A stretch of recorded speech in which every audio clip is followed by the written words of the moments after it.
introduction to a new class from the Objector Institute, the educational wing of the Church of Conscious Objection, the Objector Church.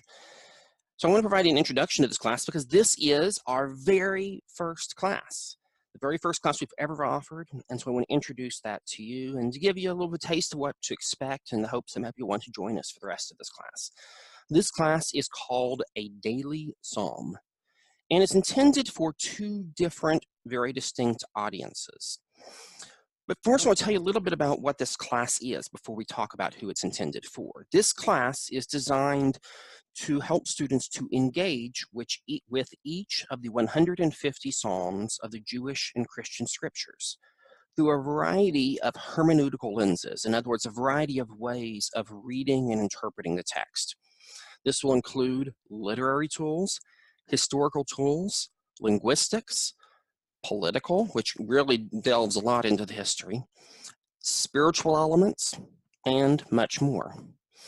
But with a special focus for our purposes with the ways that these texts may or may not be useful for the context of the life and rituals of religious humanist communities, because that's what we're about as the Objector Church. We are a religious humanist community rooted in the ideals of peace and social justice. So for us, we really want to look at how does this work for us? Is this useful or not? Of course, some of this will be relevant in other contexts and other traditions as well, of course, because fundamentally religious humanism is all about humans and all of their beautiful diversity.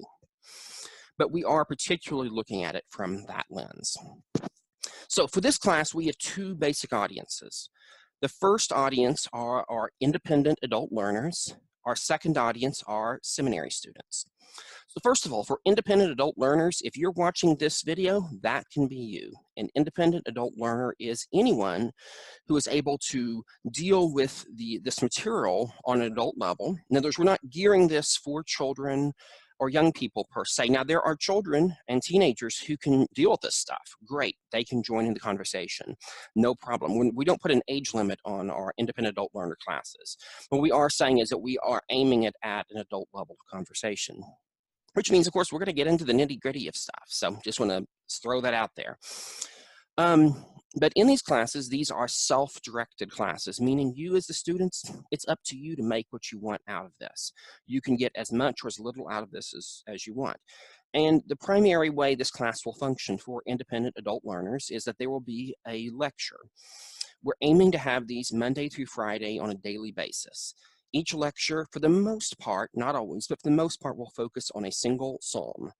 There are some exceptions, as we'll talk about later, but mostly one psalm at a time. And it should be, we're aiming 5-10 minutes or so. Occasionally it may go long, but I'm hoping to keep it short. And what we'll be looking at is using these different hermeneutical lenses we talked about earlier, but especially looking at what can be useful for us at this moment in time in our diverse context. So we will be briefly looking at history, linguistics, culture, spirituality, but then we'll be talking about what can we do with it now. This is going to be short because we want the conversation to continue. And that's why these videos will be placed on several different platforms, including YouTube and Facebook. And for our independent adult learners, we're encouraging you to engage with the content there, to post comments and questions. In the future, by the way, I'll mention our adult learning classes will be free to members of the Objector Church. They'll be available for non-members for a nominal tuition amount. But this course, since it is our very first course, guess what? It's going to be a free one for everybody because we want to give everyone a taste of what these courses are like. So if you want to learn, please join us. Just tune into the videos. Now, for those of you who are wanting to take this for academic credit through the Objector Institute, our own seminary through the Objector Church, I want to talk a little bit about that and what that means. Now, to begin with, and in a previous video, kind of introducing our seminary project, I mentioned that we are an unaccredited seminary, meaning that the course credits you'll gain by taking this class will not be necessarily transferable to other graduate schools unless they choose to accept them. We can't promise you that, and we do this very intentionally because we want to keep the costs down. We want to make it open to as many people as possible.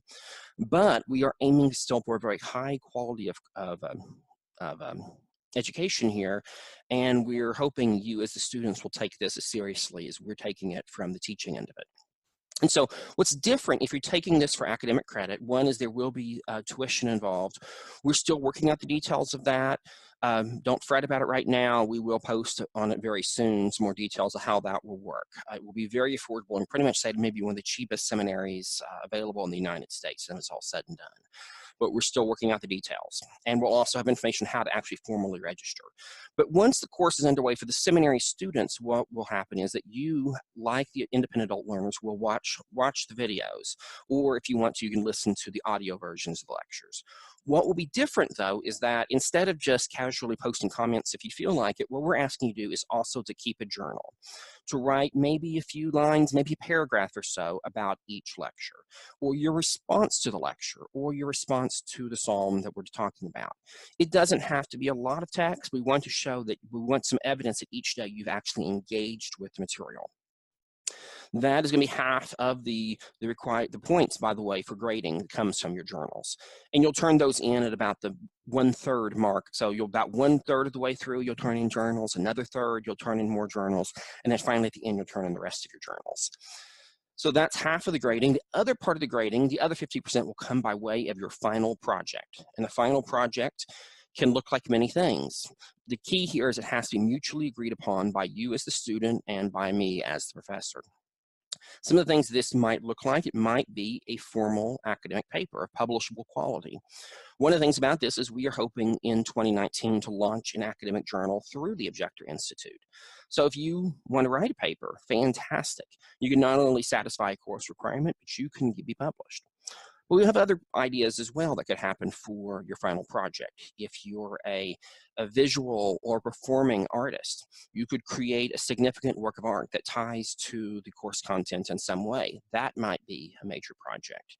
Maybe you have an idea for some other creative product of some kind. Or maybe you have an idea of a teaching material of some kind, a curriculum. For those of you working in ministerial contexts, maybe you want to provide a series of lectures or sermons on the Psalms. That would qualify as a final project. Basically, it's up to you and the professor what you end up agreeing to, but that's how we do the grading. So, but really for everybody, whether you're taking this for credit or you're taking this as an independent adult learner, we're really excited to have you here, and we thank you so much for participating.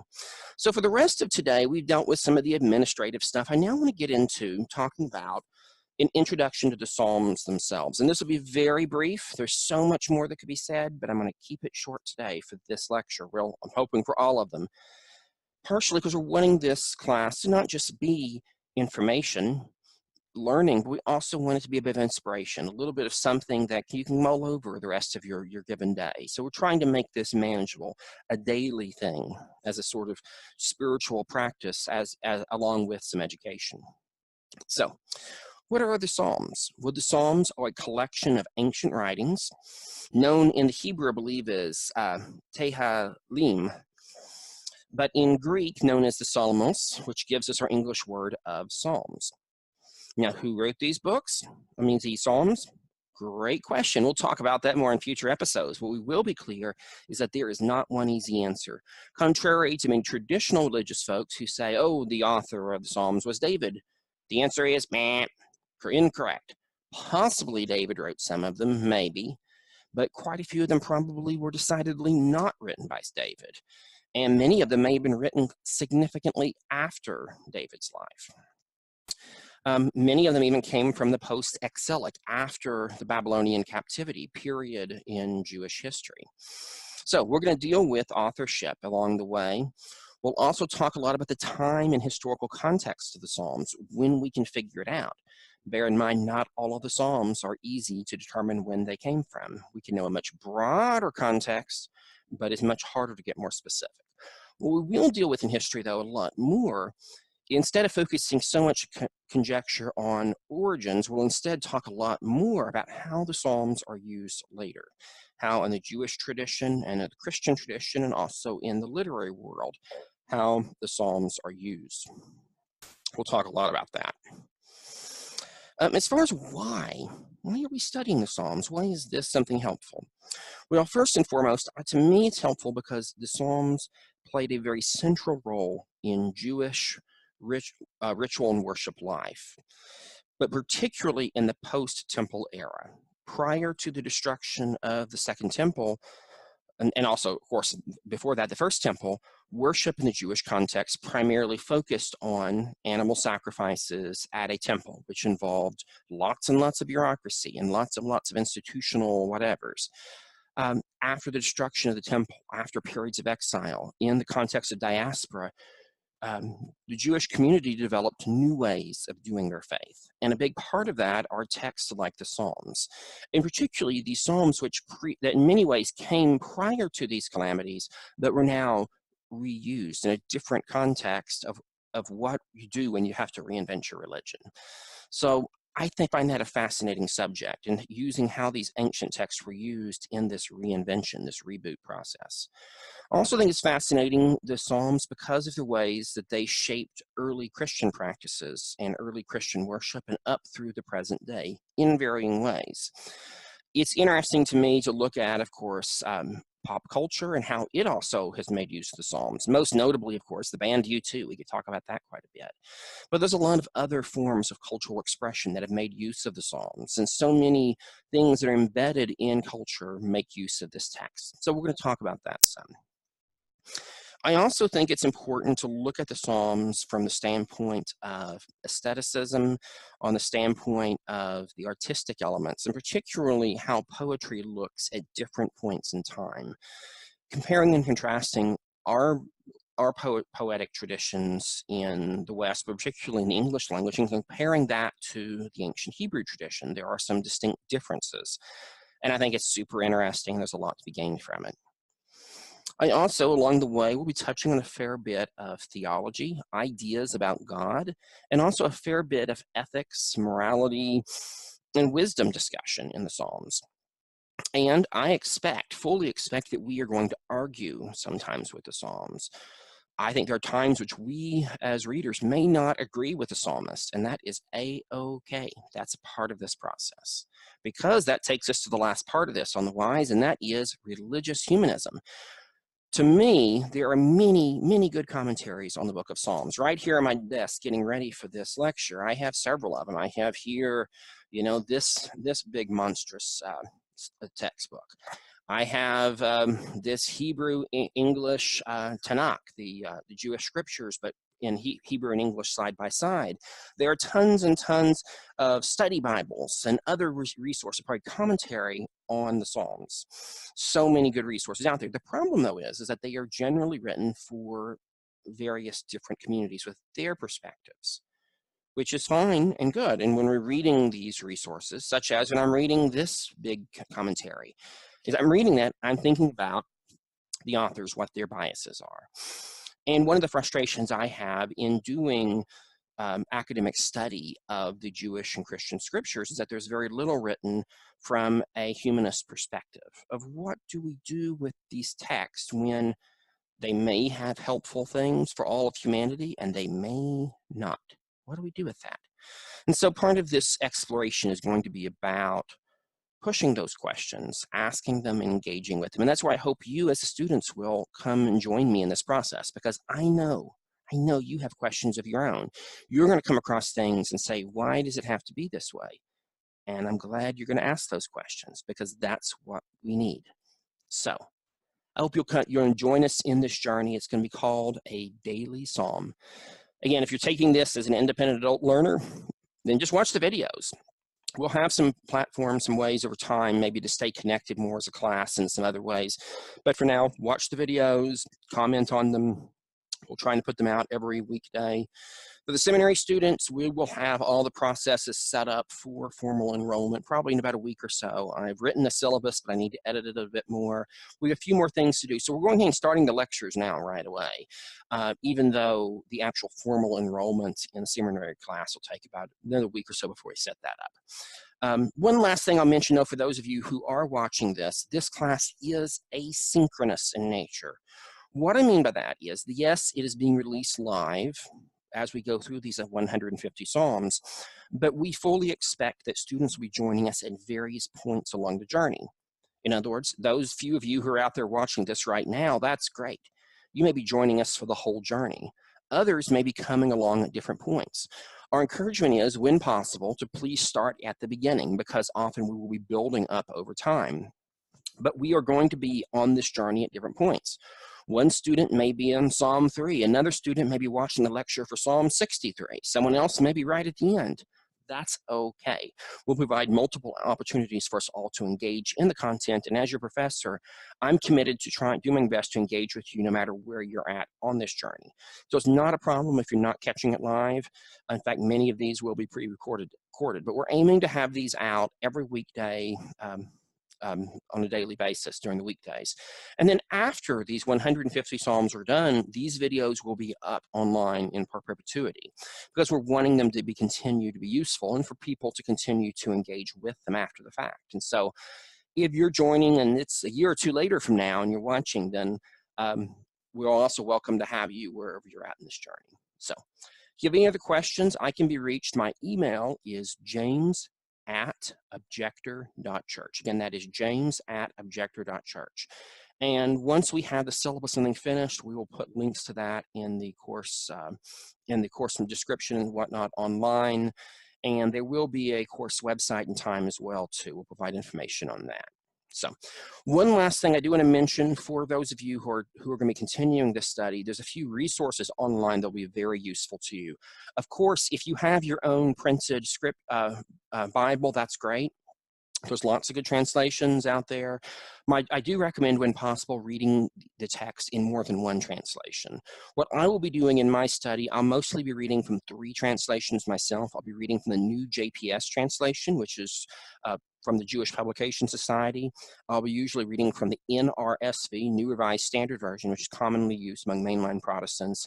And I'll also be reading some from the CEV, the Common English Bible, which is it's a newer version that's fairly inclusive in its use of language, but it's a little bit easier to read as well. So I'll be trying to use multiple translations myself. I encourage you to follow along with your own translation. There's lots of good commentaries out there, and we'll be providing more links as we go. But if you don't have a printed version of the Bible, no problem. One of the best ways to access scriptural text is online. For the NRSV, you can get that at bible.oremus.org, and that's spelled bible.oremus.org, bible.oremus.org. That's an excellent way of accessing the NRSV. The other website I want to recommend right now is, and this is also, by the way, it's an app for your mobile devices as well, but it's called Sefaria. But let me double check on how, I think I misspelled that. Double check on the spelling. Okay, it can be found at sefaria.org, and that is spelled S-E-R. I'm sorry, let me start from the beginning. I mispronounced that. It is the website address is Sefaria, SEFARIA.org. Again, that is SEFARA.org. And if you're accessing the website, on the Sefaria website, easiest way to do is click on the Explore the Library button on the front page, and then from there, look for the link that says Tanakh, and that takes you to the Jewish scriptures themselves, and then from there, scroll down to Psalms, and there you go. And when you're on this page, what you have is you have the text in Hebrew for anyone that reads Hebrew, but then you have the text in English, and I believe the English translation, let me double check, I believe that is the New JPS translation. So anyway, one of those websites will get you started, bible.oremus.org or sefaria.org. And beyond that, I look forward to meeting you all and joining with you in the conversation. Thank you, and tune in tomorrow.